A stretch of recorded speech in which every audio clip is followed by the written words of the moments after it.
The next speaker is Richard Hild. Thank you. And good evening, ladies and gentlemen. And thank you very much for coming. You can't hear me? No. You can hear me now. We'll do a telephone thing. Can you hear me now? Much better. Thank you to the League of Women Voters, the Port Townsend Leader, and the American Association of University Women for holding this forum and making this happen. Sandy has just given us a very positive outlook on what's going on in Jefferson County. Sandy has just given us a very positive outlook on what she will do with the county. I applaud her for that. Mine is not quite so positive. I've been here since 1989, and I've looked at a lot of things.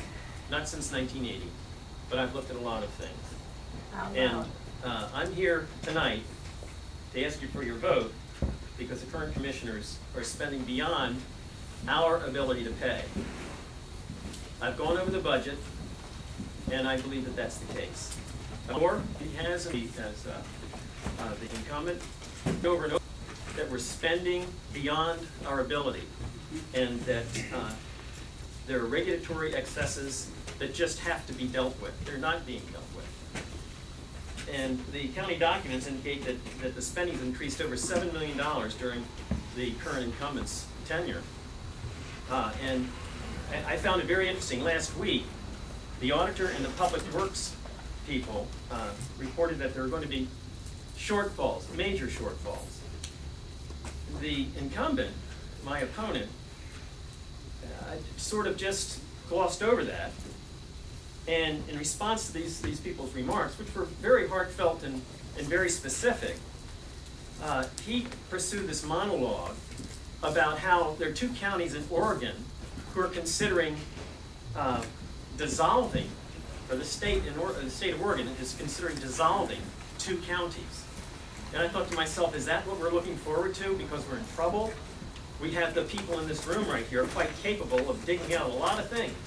We don't need to dissolve this county. And I think if somebody is saying that in a forum in front of the public, they must be thinking that.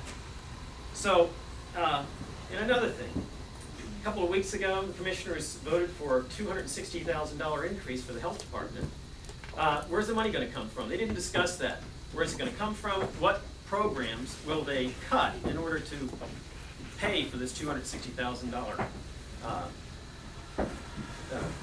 increase that they're getting in the health department? And the incumbent called that procedure routine.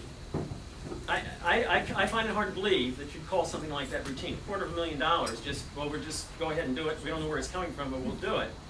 If you all wrote a check for $260,000 on an empty checkbook, I don't think that you'd be able to use that checkbook very long. Another thing, we're paying another $600,000 for another study for the sewer in Hadlock.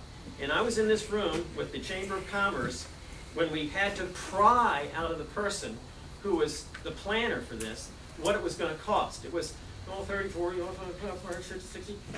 Wouldn't say what it was going to be until finally we pried it out to be $60 million tab. That doesn't include interest or anything like that.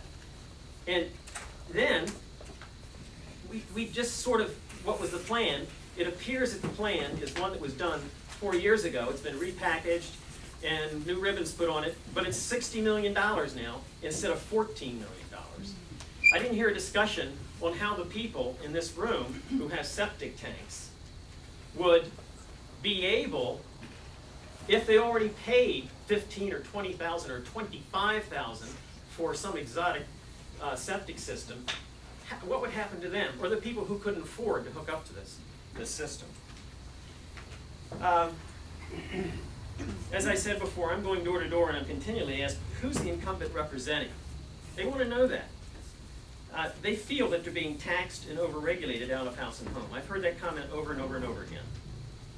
When I'm elected, one of the first things I'm going to do is ask for a performance and financial audit so we can determine where we are right now, so we can navigate out of the morass that we're in right now. That's the first thing I'll do. And I've got the hook is right here. Jackie Ossie has told me I have 30 seconds. Anyway, another thing. We just gave $500,000 to the city of Port Townsend for a traffic circle that the people who have businesses on Sims Way don't want. And I find it totally irresponsible. But we're going to do it anyway. My tenure in the office will be for efficiency, frugality, and customer service.